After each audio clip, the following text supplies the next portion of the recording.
Olá, queridos amigos, seja bem-vindo ao nosso programa Aos Pés de Jesus, da lição de Escola Sabatina. Quem vos fala, Ona Awanja, eu sou vice-diretor daqui do IAG Angola e também sou o responsável acadêmico para a escola aqui no Uambo. E temos aqui um convidado especial, nosso querido irmão e também diretor do IAG, nosso irmão Carlos Deia. Irmão Carlos Deia, como está? Graças a Deus, eu estou bem, irmão Ronald. Queremos desejar a todos, sejam bem-vindos a essa lição maravilhosa, Aos Pés de Jesus, que possamos tirar as melhores lições para a nossa edificação espiritual. Graças. E também temos, de fato, já chegaram os livros que tanto hemos falado através das redes sociais. E temos aqui alguns livros que eu gostaria de mostrar-lhes, porque são livros novos que chegaram, só que tem um número limitado. Então aqui, por exemplo, temos um livro bem conhecido, Madison, A Linda Fazenda de Deus. Temos outro livro, que é de Sutherland também, que são Águas Vivas ou Cisternas Rotas. Temos outros materiais também de Colin Stanges, O Espiritismo na Igreja. Temos outros livros dele.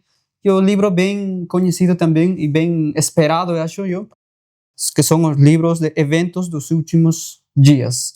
E também temos outro livro que chegou à coleção completa, os 21 volumes do livro Cartas e Manuscritos, de Ellen White. E este é o volume 21. Então, você não pode perder essa oportunidade, porque realmente a quantidade é limitada. E temos nossa nova edição da Bíblia Legado.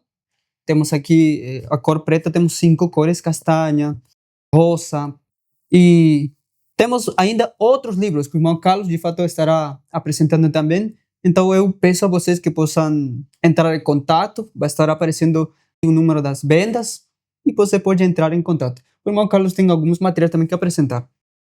Sim, queridos irmãos, as novidades sim chegaram, conforme já apresentou aqui o nosso vice-diretor e também ele que está aqui a moderar a lição, o irmão Ronald. E são novidades únicas. Por exemplo, pego aqui, uma publicação inédita do IAG, a quem devo enviar os meus dízimos. É um livro muito, muito importante do pastor Ron Spiel e espero que os irmãos possam agora começar a entrar em contato conosco. São livretos.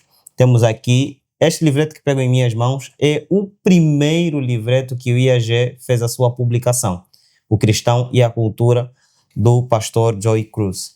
Também temos aqueles que estão a preparar-se para dar o passo do matrimônio, casamento, segundo a vontade de Deus.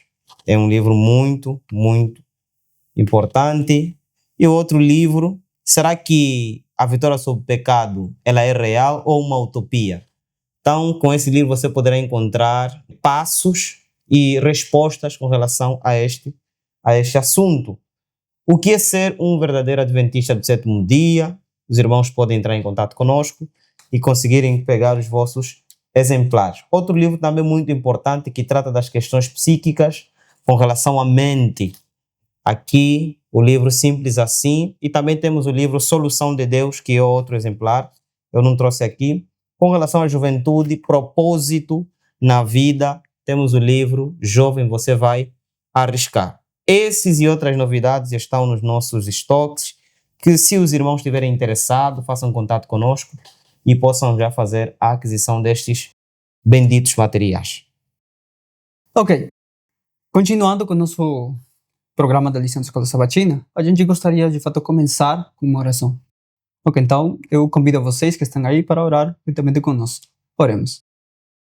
Nosso Pai, nosso Deus que estás nos céus, te agradecemos, Pai, por esta oportunidade de compartilhar a lição de Escola Sabatina, que o Senhor nos possa dar seu Espírito Santo e que possamos falar justamente sobre este tipo de lições que são essenciais para nossa compreensão e crescimento espiritual, e que possamos manter uma comunhão mais íntima com nosso Senhor. Que o Senhor nos acompanhe, pedimos em nome bendito de Jesus. Amém. Amém. O título da lição de Escola Sabatina desta semana é justamente Uma Vida de Oração. Já estamos na lição 6 e esta semana estaremos mais enfocados sobre algumas experiências de personagens como Daniel, Enoque, Moisés, e também quizá um assunto bem controversial na igreja é qual é a forma ou a posição de orar. Porque tem algumas igrejas, algumas pessoas que ensinam que sempre temos que orar de joelhos, seja para comer, seja na igreja. Mas também tem outros que não gostam de orar de joelhos. Eles preferem orar simplesmente de pé. Então, a gente estará estudando esta semana sobre qual é a posição correta para a oração. Então, a gente vai abordar este assunto sobre a oração, porque a oração, Ellen White também disse que a oração é o abrir do coração a Deus como a um amigo. Então, nós precisamos realmente saber qual é a posição que Deus aceita, seja na igreja ou no culto, seja nos deveres da vida, no trabalho, qualquer lugar. Qual é a posição que você tem que manter em seu estilo de vida como cristão, essa posição de oração? Então, irmão Carlos, eu gostaria que você explanasse um pouquinho sobre esse assunto, sobre a posição na oração, porque na realidade a Bíblia nos apresenta alguns exemplos, inclusive a lição de escola sabatina nos trouxe alguns exemplos sobre a posição da oração. Queridos amigos, a lição ela logo nos leva para o centro, não é? Com relação à necessidade de todos nós mantermos uma vida constante de oração. A oração, como disse muito bem o irmão Ronald, ela é a respiração da alma. E não só é a respiração da alma, mas também é o abrir o coração a Deus como a um amigo. Todos esses elementos, vamos ver se ao longo da lição poderemos conseguir falar um pouquinho e explorar mais. Mas também Ellen White diz que a oração é a chave na mão da fé para abrir os tesouros celestiais. Então, a oração ela é uma ferramenta, a tal ponto que a serva do Senhor chega a dizer que há uma ciência na oração.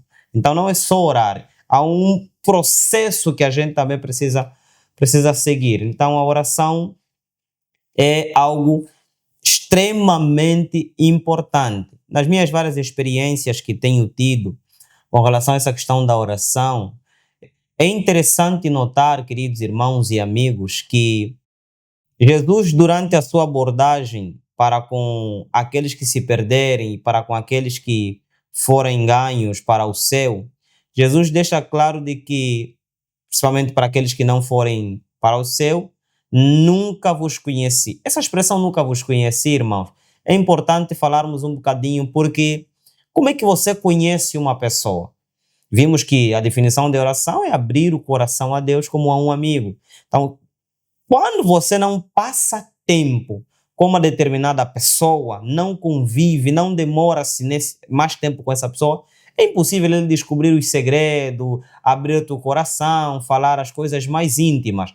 É quase que impossível. Então, nesse quesito de abrir o coração, irmãos, a oração nos faz ser conhecido, assim está melhor colocado, ser conhecidos por Deus.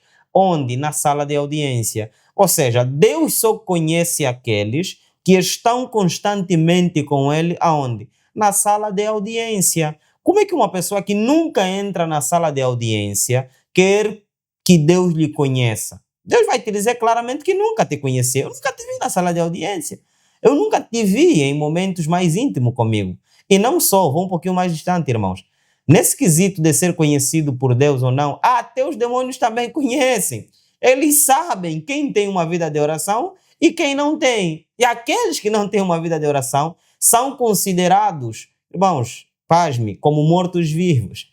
Então, se é respiração, ninguém consegue fazer 1 hora, 2 horas sem respirar, mas nós conseguimos muitas das vezes fazer 2, 3, 4 horas e até dias, irmãos, sem dobrar o nosso joelho.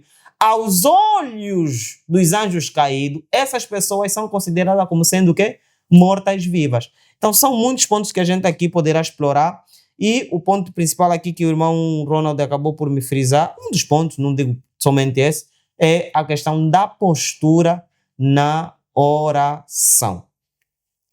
Então, para me falar desse ponto, irmão, com relação à postura na oração, eu gostaria primeiro puxar aqui o contexto.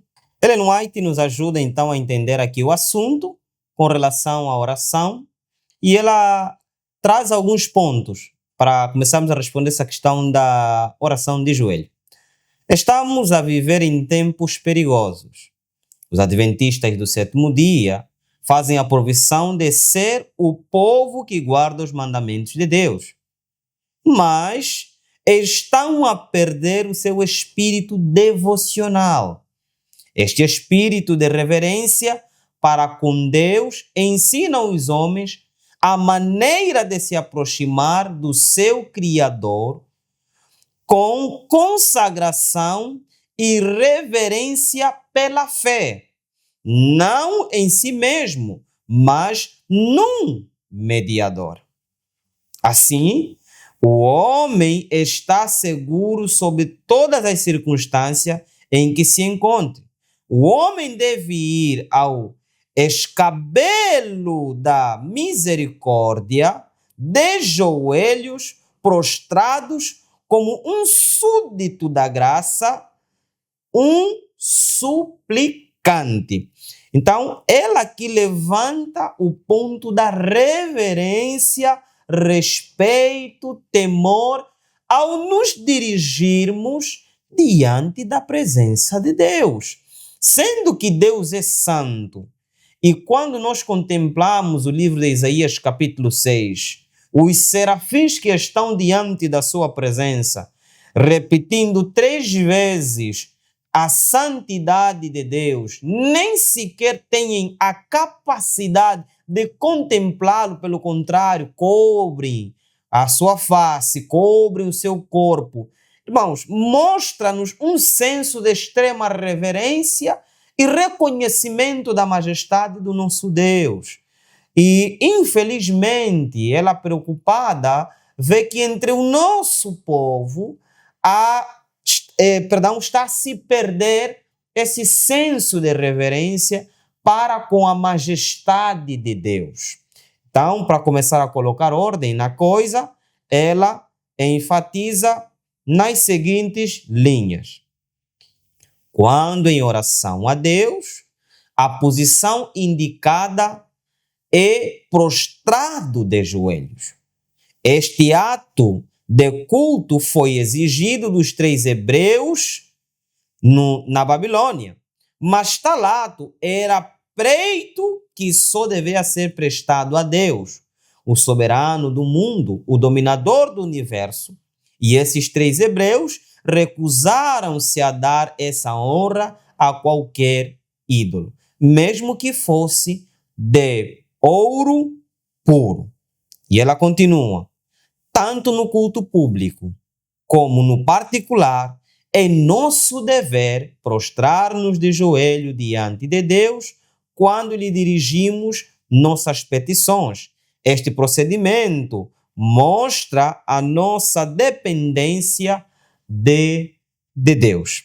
Agora, irmãos, com relação a esse ponto, poderia se nós tivéssemos uma visão muito estreita do assunto, simplesmente concluir que a única posição que existe para orarmos a Deus é Joelhos. de joelho. Mas ela também, no mesmo livro, na sequência, tem mais um texto que é importante dizer assim. Ela diz assim: para orar, não é necessário que estejais sempre prostrados de joelho.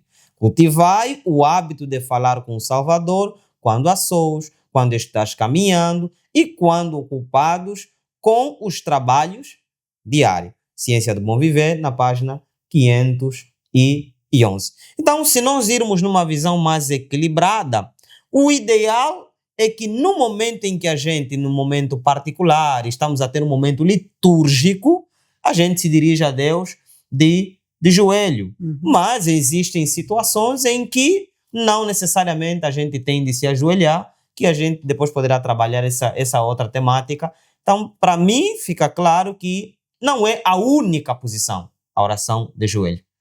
Certamente. E, de fato, a forma física de como você ora mostra simplesmente de que quanto se entrega a Deus. Exato. Sabe? Ou seja, quão reverente a Deus.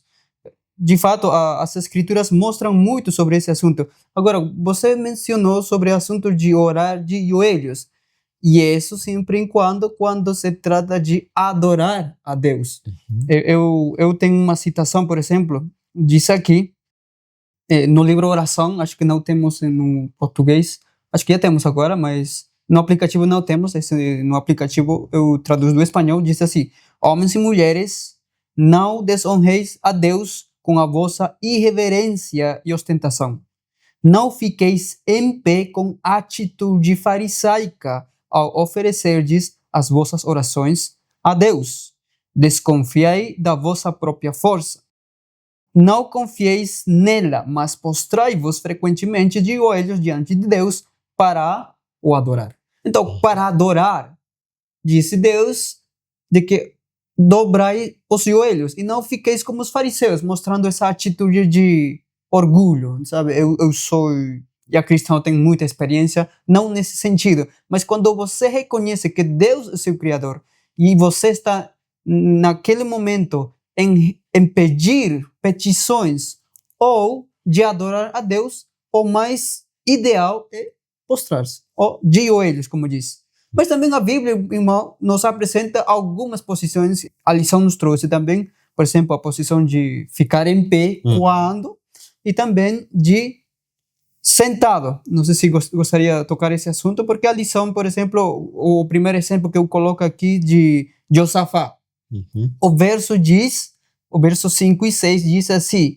e Josafá, 2 Coríntios 25, diz: Josafá pôs-se em pé na congregação de Judá e Jerusalém, na casa do Senhor, diante do átrio novo, e disse: o Senhor Deus dos nossos pais, não és tu Deus no céu, e não dominas tu sobre todos os reinos dos pagãos? E praticamente aqui, Josafá em pé e com toda a congregação, ele está fazendo aqui uma oração.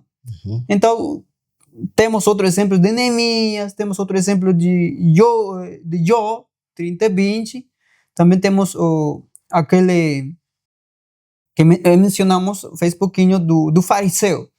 Vemos a atitude de fariseu, que era costume dele, se vê na postura dele, ele orava de pé. Exato. Mas o contexto daquele versículo não está simplesmente tratando de qual deve ser a posição de orar. Né? O contexto é diferente. Mas vemos esses exemplos de oração de que nem sempre todos eram de joelhos. Mas quando se tratava de pedir a Deus súplicas ou para adorar, o mais ideal era de joelhos. Exatamente. Então, a Bíblia mostra algumas experiências de Judá, orando como uma congregação toda, orando também de pé. Agora, aí outro ponto, não sei se o irmão gostaria de tocar, sentado. Também a lição nos trouxe aquela, né? Mas quando é que a gente também pode orar, ou em que situações da vida a gente poderia orar sentado?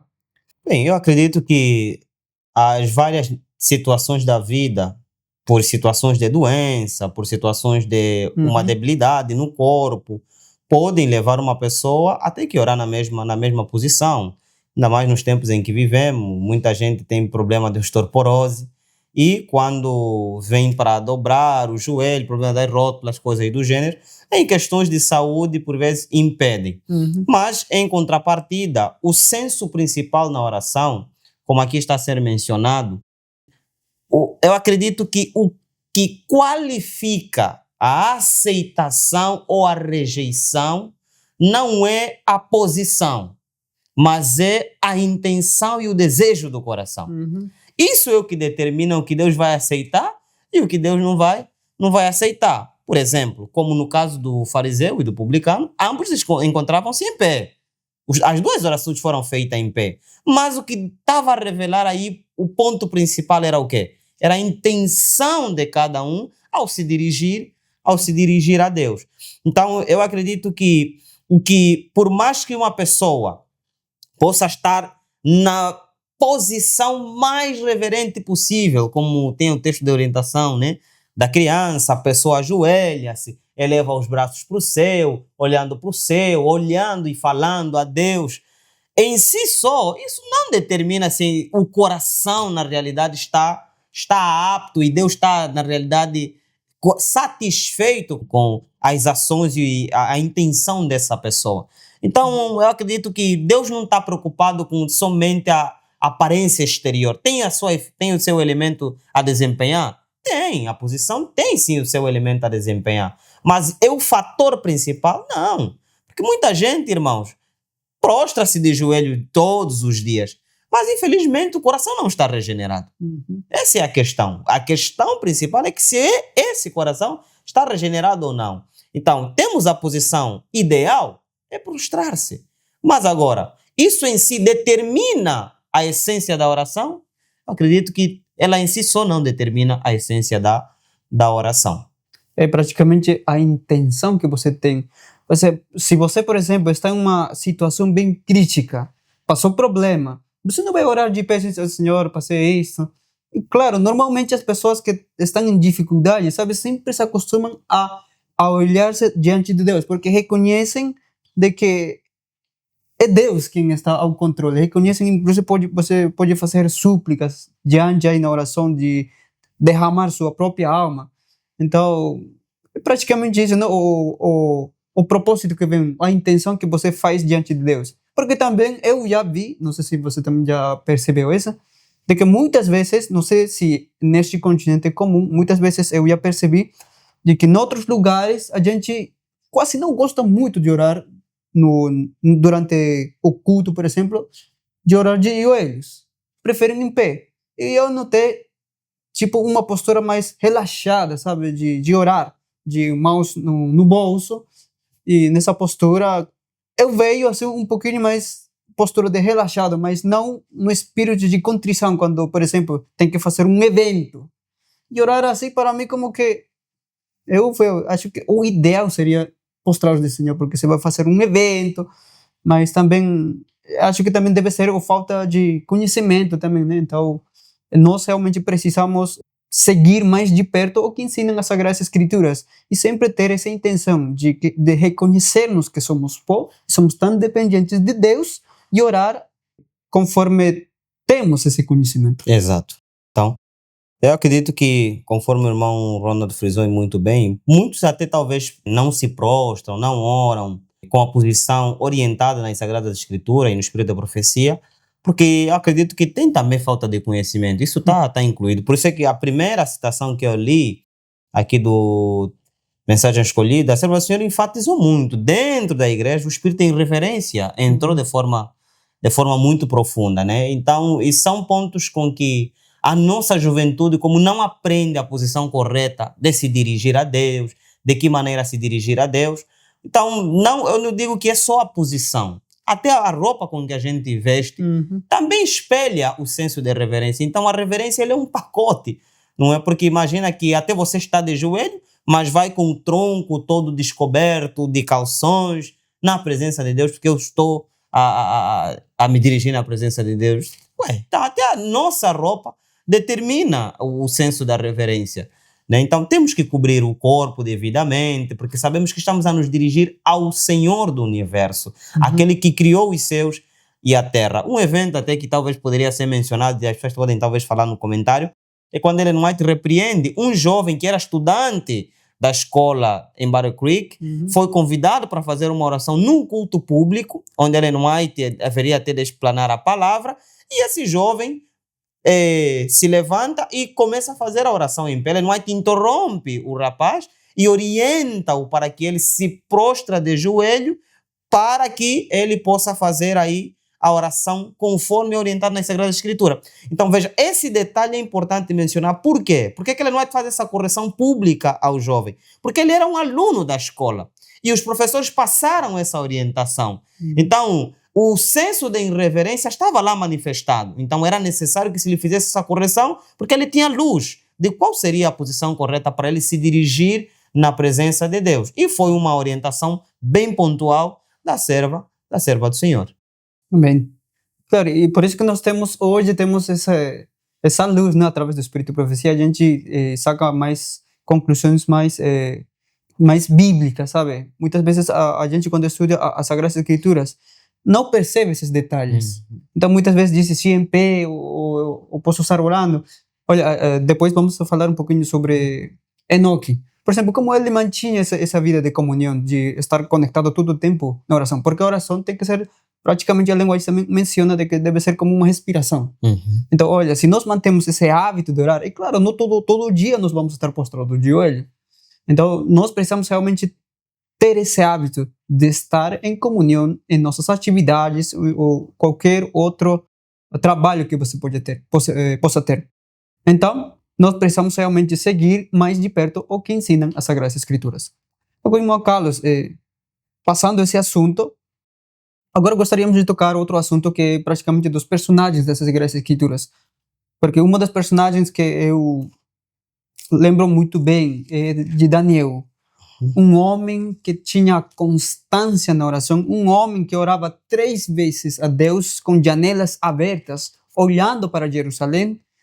Agora, a pergunta é se é possível manter a fidelidade a Deus sem uma vida disciplinada, assim como de Daniel. Ok, então vamos lá. Com relação a essa questão de Daniel, é muito interessante falar sobre o ponto de Daniel.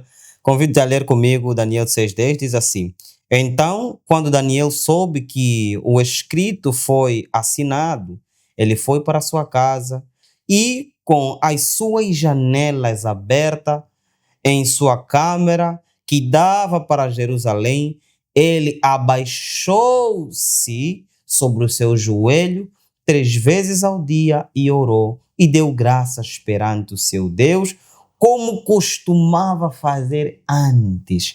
Ou seja, pese embora veio o decreto do rei de que não se poderia prestar culto e adoração a uma outra entidade a não ser aquela que o rei promulgou, ainda assim, Daniel nem isso moveu uma centelha da sua fé, uma centelha de adoração ao verdadeiro Deus. Daniel, naturalmente, como de costume, foi lá no seu quarto, abriu a janela e elevou as suas súplicas a Deus. Então, Daniel, irmãos, ele é um exemplo de uma vida de oração. No capítulo 9, eu acredito que para nós entender como Daniel orava, irmãos, é muito importante vermos o capítulo 9 do livro de Daniel. A oração que Daniel faz no capítulo 9 é uma oração tremenda de rasgar o coração.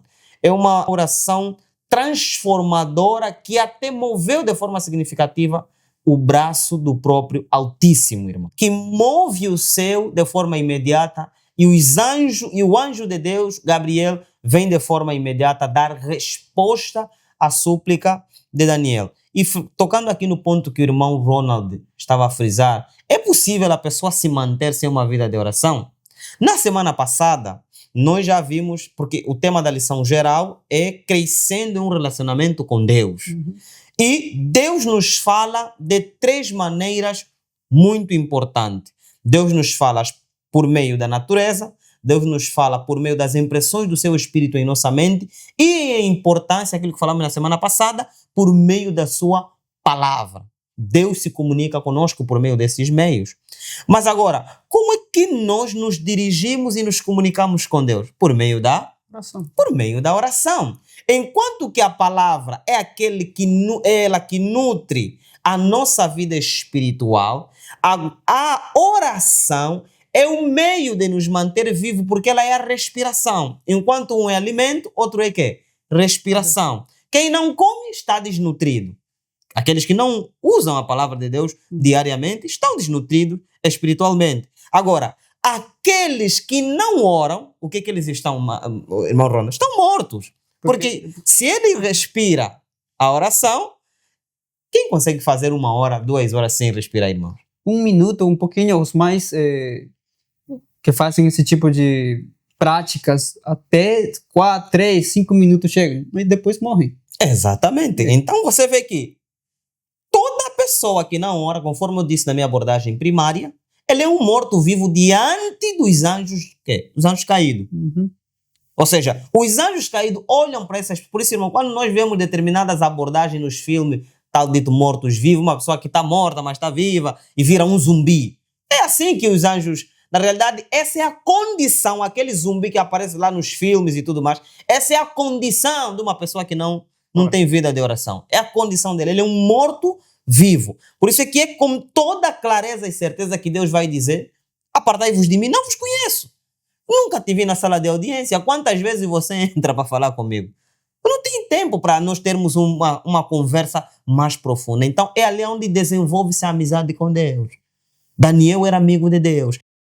Abraão era amigo de Deus. Ou seja, se você não desenvolve esse relacionamento, porque não existe um relacionamento, Ronald, em que só uma pessoa é que fala. Deus está o tempo todo aqui. Então, porque a palavra de Deus deve ser entendida como Deus a falar diretamente e pessoalmente para nós. Mas quando é que a gente se dirige a Deus para falar com Ele? É no momento em que a gente dobra o nosso joelho com senso de referência, reconhecimento e falamos com Deus. E outro detalhe, irmãos, a oração não é só para suplicar, clamar, não. A oração é conversar mesmo com Deus. Porque eu não acredito que com um amigo, se a oração é abrir o coração a Deus como um amigo, a gente vai discutir, começar a gritar: Senhor, isso, e vai discutindo com Deus. Não. Os amigos fazem o quê? Os amigos conversam. Então, na oração, tem sim a súplica, tem o clamor e tudo mais, mas tem a conversa. A gente conversa com Deus, explica o nosso dia a dia, o que foi difícil, o que foi leve, agradecer, explicar todas as nossas ansiedades, deixar as preocupações, não só deixar as preocupações, pedir as providências de Deus e assim sucessivamente. Então, irmãos, é necessário ter isso, porque senão a pessoa que não ora e não tem contato com a palavra está morto, literalmente. Exatamente isso, né? Porque, como eu falei, né? Aquela pessoa que não vai respirar está morta. Vai viver 1 minuto, 2 minutos a mais, depois vai sofrer danos cerebrais, vai morrer. Então, realmente, nós precisamos tirar esses exemplos da Bíblia, como o exemplo de Daniel, que tinha um estilo de vida de oração 3 vezes ao dia. Eu te pergunto a você, quanto tempo ora? Ou qual é o hábito que você tem? Olha, Daniel vivia naquele tempo de anos 606 até 530, 39. Agora, nós estamos em 2026 e nós sabemos que estamos vivendo no tempo do fim. Agora, qual deveria ser, por exemplo, um estilo de vida de oração de nós? Se Daniel orava 3 vezes, acho que nós teríamos que pensar e considerar realmente, se vivermos nos últimos tempos, de repensar melhor e quanto temos que orar. Eu considero de que a parte mais importante da vida de um cristão é oração. Estudo e oração. Porque sem isso, você praticamente está morto. Nós precisamos, porque a oração também nos traz, se passamos o tempo orando, nos traz ou passamos o tempo de qualidade com Deus. Passamos uma vida de comunhão com Deus. É melhor perder um trabalho ou perder minutos de vosso negócio ou qualquer coisa que faltar na oração. A prioridade de um adventista do 7º dia deve ser orar. E você não pode fazer suas atividades sem antes ter uma comunhão íntima com seu Deus. Então, praticamente, a experiência de Daniel nos mostra isso. 3 vezes ao dia, orava com frequência, com janelas abertas ao céu. Só queria enfatizar aqui algo, irmão Ronald, que ele não comenta esse verso 10 aqui na Bíblia Legada. Ela diz assim: Daniel orava a Deus 3 vezes ao dia. Satanás se torna irado ao som da fervorosa prece, pois sabe que será derrotado. Daniel era o preferido acima de príncipes e presidentes, pois nele havia um espírito excelente.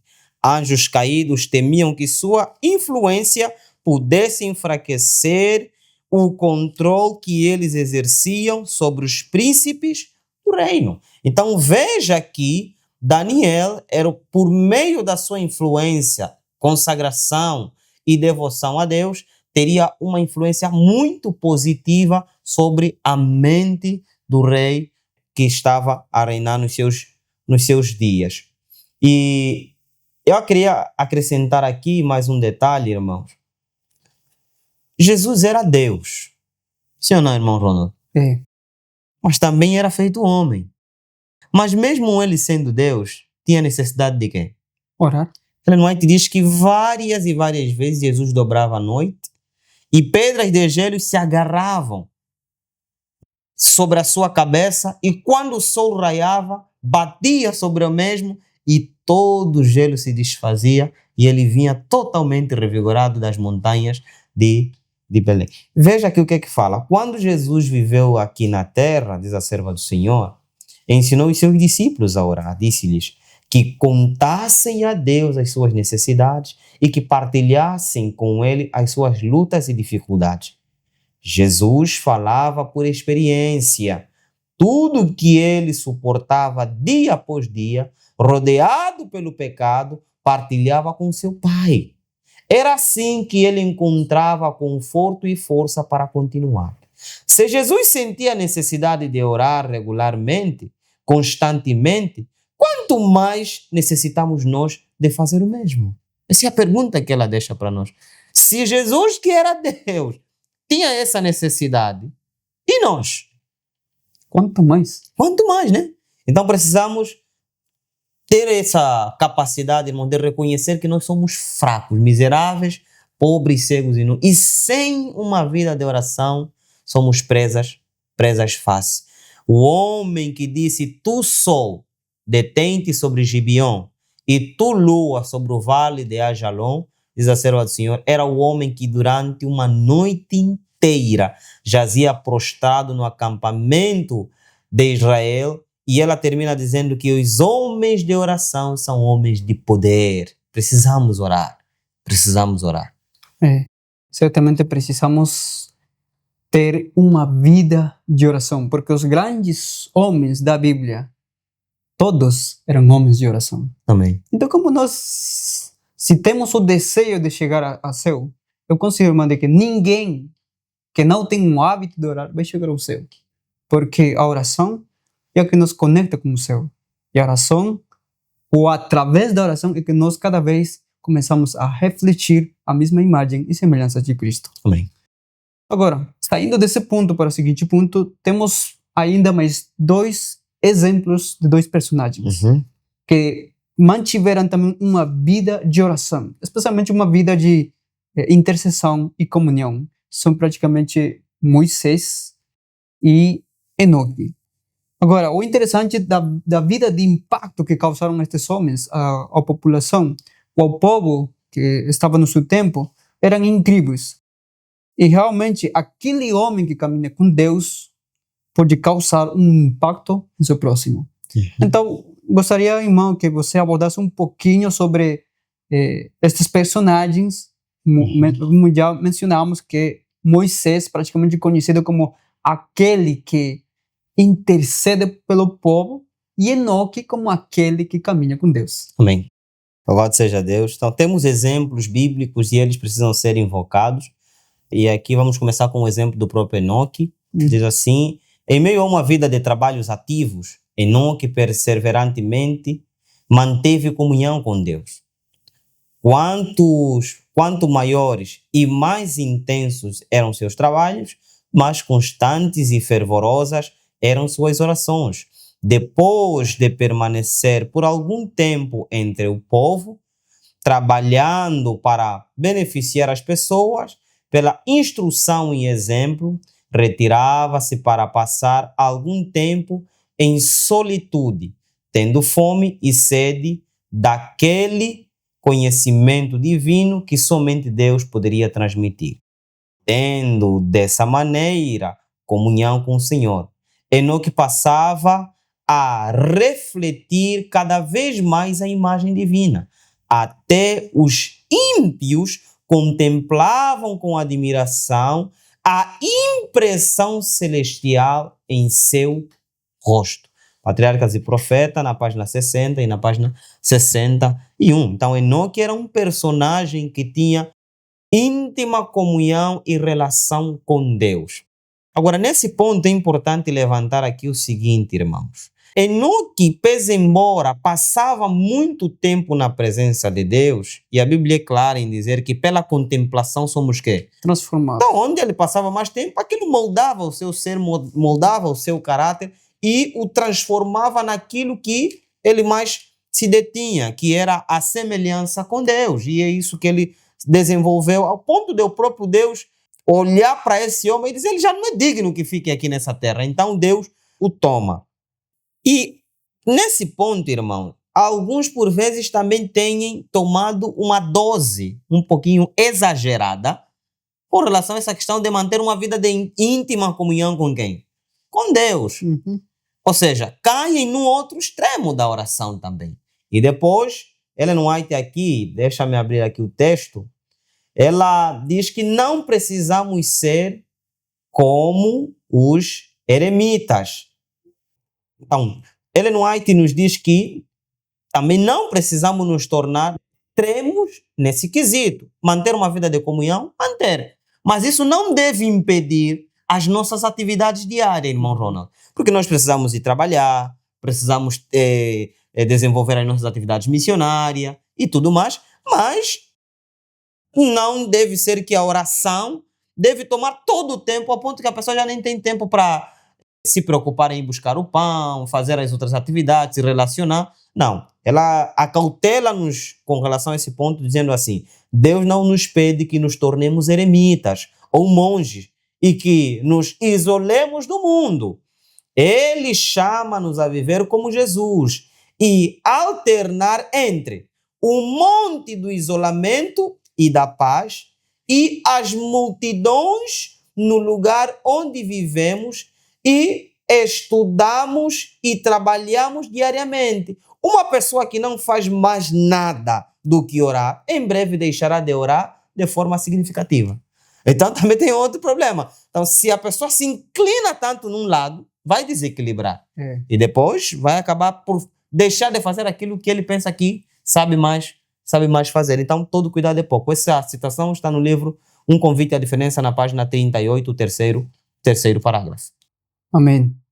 E o interessante é que realmente Enoque, a Bíblia diz que ele andou com Deus. Então, a maneira como ele andou não quer dizer que ele passou 24 inteiros, 24 horas na oração.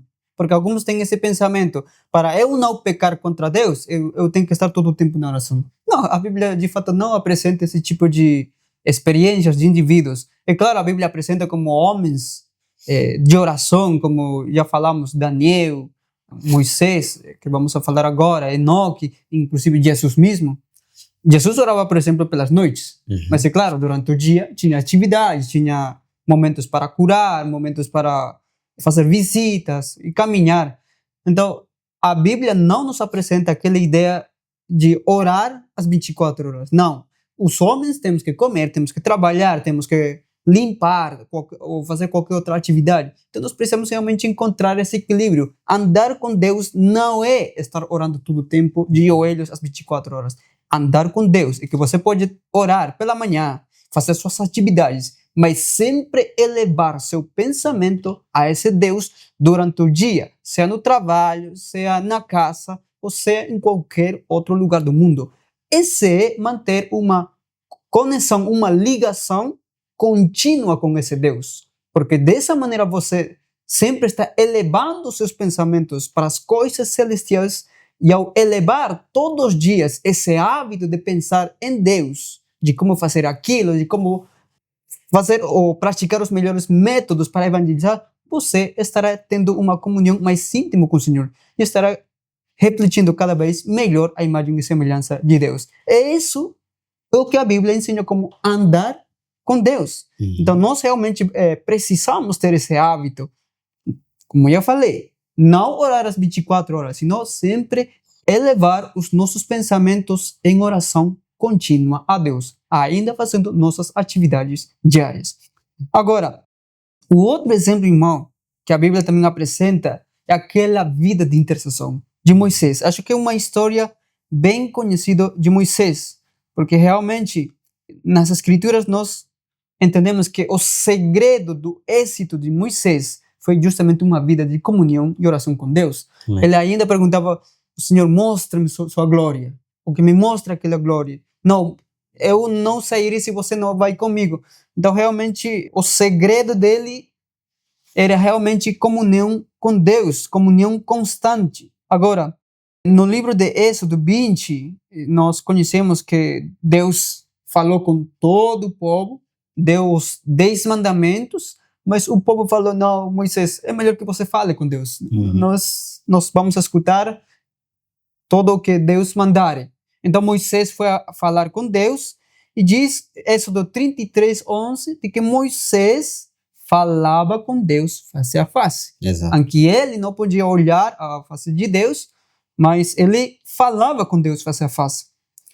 E no capítulo 33, 15 a 23, vemos também as experiências de Moisés interceder não só por ele, e pelo povo. E sabe, isso que ficou marcado em minha vida. Porque para Moisés, o que mais importava não só era a vida dele, a integridade dele, mas era a integridade do povo mesmo. Por mais que o povo fracassou, entrou em idolatria, Moisés ainda apelava a esse Deus que desse uma oportunidade. Por quê? Vocês conhecem a história, ele diz, porque Deus falou, eu vou destruir esse povo. E Moisés começa a interceder. E Moisés começa a falar, oh Deus, que dirão os outros povos se você sacou aquele povo ao deserto e os matou? O que vão a pensar os egípcios, os cananitas? E realmente Moisés estava preocupado pelo caráter de Deus, porque o Jeová daquele tempo era conhecido como Jeová Todo-Poderoso, Jeová que amava seu povo. Então Moisés tenta razonar com Deus de que deu outra oportunidade àquele povo e perdoe a vida dos que se rebelaram também. Por exemplo, temos a lição nos traz o exemplo de Arão, aquele líder, se hoje trouxeríamos a nossa época, seria aquele presidente geral que ficou aí na responsabilidade da igreja, enviou mandar uma estátua a construir e adorar. E outra que também falou em contra do líder Moisés, em contra dessa autoridade que ele tinha, era Miriam, em Números 12:13. Então, vemos a atitude de Moisés. Ele não orou a Deus e destruiu Deus. Ele orou a que Deus perdoasse a vida deles. Então, a experiência deste homem, que Moisés, nos ensina também de que nós, como adventistas, nem sempre temos que orar para que Deus mande pragas, sabe? Por exemplo, às vezes eu sempre penso, se trouxemos a experiência de Arão para o nosso tempo, a maioria dos nossos líderes tem essa atitude de Arão. Então, eu pergunto, qual é a atitude de você? É a atitude de Moisés ou a atitude também de pedir que Deus mande seus juízos e destrua tudo? Sabe, eu realmente penso naquela experiência. Eu acho que como adventistas do sétimo dia, que conhecem as Sagradas Escrituras, nós precisamos, por mais que eles sejam apóstatas, ter ainda essa atitude de Moisés. Amém. Louvado seja Deus. Eu acredito que falar da personagem Moisés, sim, são virtudes humanas incomuns. Que aqui, como o irmão Ronald estava aqui a frisar e muito bem, é interessante notar que, contempla comigo, irmãos, os irmãos estão lembrados do episódio de Números capítulo 14, em que houve a rebelião do povo, porque os vigias trouxeram um relatório péssimo. E quando começam a apresentar aquele relatório todo feio e tudo mais, qual foi a atitude e o comportamento de Moisés quando o povo disse, Moisés, nos trouxeste aqui, disse, quem dera que a gente tivesse morrido e tudo mais. Assim, o povo estava a entrar numa direção que logo Moisés, à distância, contempla que o povo está, assim, aí para a beira do quê? Do precipício. Tão logo Moisés vê a atitude incrédula do povo, o primeiro elemento que Moisés fez foi o quê?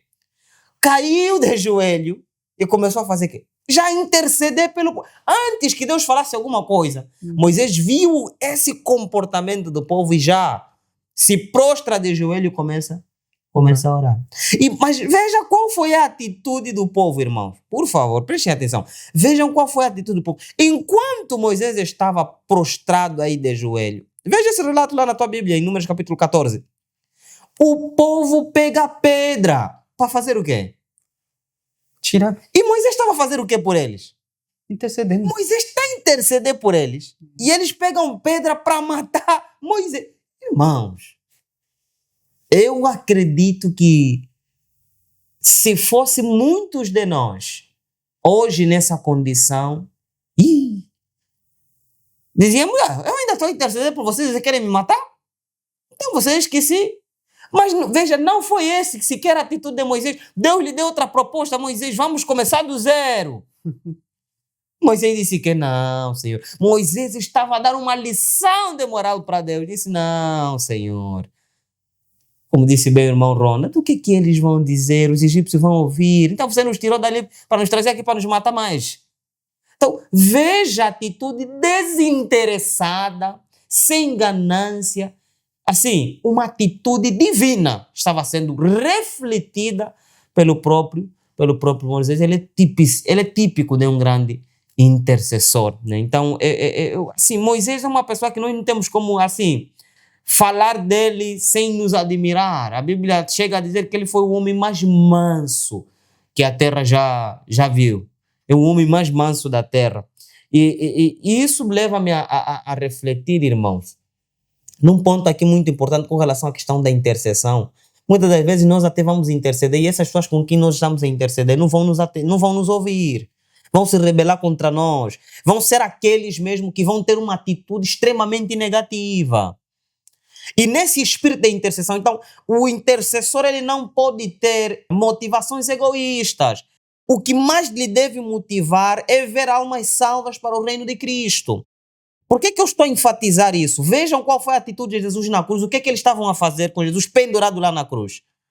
Ele dizia, Pai, perdoa. E Jesus ainda estava a interceder. Veja qual foi a atitude de Estevão em Atos capítulo 7, versículo 60. Estevão está a dizer, Senhor, não lhes impute. Não conta, por favor, não conta esse pecado que eles estão a cometer. Então, veja a atitude desses homens, irmãos. Então, o cristianismo não é um mar de rosa. Não é algo que a pessoa entra e depois fica aí. Não, irmão. Cristianismo é algo anormal. Uhum. E para os irmãos terem uma prova daquilo que eu estou aqui a dizer, está mostrando os exemplos anormais. Jesus na cruz, Estevão sendo apedrejado. Irmão, está te apedrejar. É pedra, não é qualquer coisa. É pedra mesmo que ele está atirando no teu corpo. E ele está a interceder por aquele que está a atirar pedra. Está dizendo assim, não conta esse pecado dessa pedra que ele me atirou. Não contabiliza, lhe perdoa. E veja aqui o que Paulo vai dizer. Paulo, nós temos também outro exemplo do Paulo com o carcereiro aí. Mas Paulo aqui vai dizer assim em Romanos 12, 17. Não atribuís a nenhum homem mal por mal. Procurai as coisas honestas à vista de todos os homens. Se for possível, no que depender de vós, vivei em paz com todos os homens. Ou seja, a iniciativa da reconciliação não é do ímpio. A iniciativa da reconciliação é de quem? Começa por mim, começa pelo irmão. E vai mais longe. Amados, não vos vingueis a vós mesmo, mas dai lugar à ira, porque está escrito, a vingança é minha, eu recompensarei, diz o Senhor. Portanto, se o teu inimigo tiver fome, lhe faz o quê? Alimenta-o. Se ele tiver sede, dá-lhe de beber. Porque fazendo isso, amontoarás brasas de fogo sobre a tua cabeça. Não sejas vencido pelo mal, mas vença o mal com bem. Irmão, o cristianismo não é um mar de rosa. Não é algo que muitas das vezes nós entramos com expectativas falhas, que ainda que o irmão me pisar, me fazer aquilo, eu vou deixar de orar pelo irmão. Não. Quando há mais rejeição da parte da liderança, como acontece hoje em dia, muitos irmãos se zangaram com a liderança porque trataram mal o caso dele na igreja, porque fizeram isso, fizeram aquilo, e a comissão da igreja tratou mal o caso, e deixamos de orar pela igreja, deixamos de orar, até que começamos a amaldiçoar. Não é essa atitude que a Bíblia está aqui a dizer. Se estamos a falar dos homens de intercessão, a atitude que está a dizer é que quando eles estão a ter essa atitude podre e negativa, você deve orar. Ou interceder por eles e pedir a Deus, Senhor, coloca-me o mesmo espírito que Estevão teve, o mesmo espírito que Cristo teve, o mesmo espírito que Moisés teve, de que quando essa situação acontecer, eu cumpra as normas do Evangelho, para não retribuir mal com mal.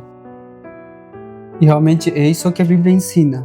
Se nós contemplamos a vida de Cristo, sem dúvida teremos também as mesmas experiências daqueles homens que tinham uma vida de comunhão, uma vida de intercessão. E realmente, como adventistas do sétimo dia, nós precisamos aprender mais de Jesus que tirar as primeiras pedras, julgar aquelas pessoas. Nós precisamos seguir mais de perto o que ensinam as Sagradas Escrituras. Amém. Eu estou muito agradecido pelo estudo de hoje. De fato, o irmão falou um pouquinho dos outros exemplos e a Bíblia realmente está cheia de muitos exemplos dos homens de oração. Amém. Então, ainda não acabamos. A semana que vem ainda estaremos continuando sobre a oração. Que Deus abençoe e estamos outra vez a próxima semana. Que Deus abençoe. IAG, juntos avançaremos.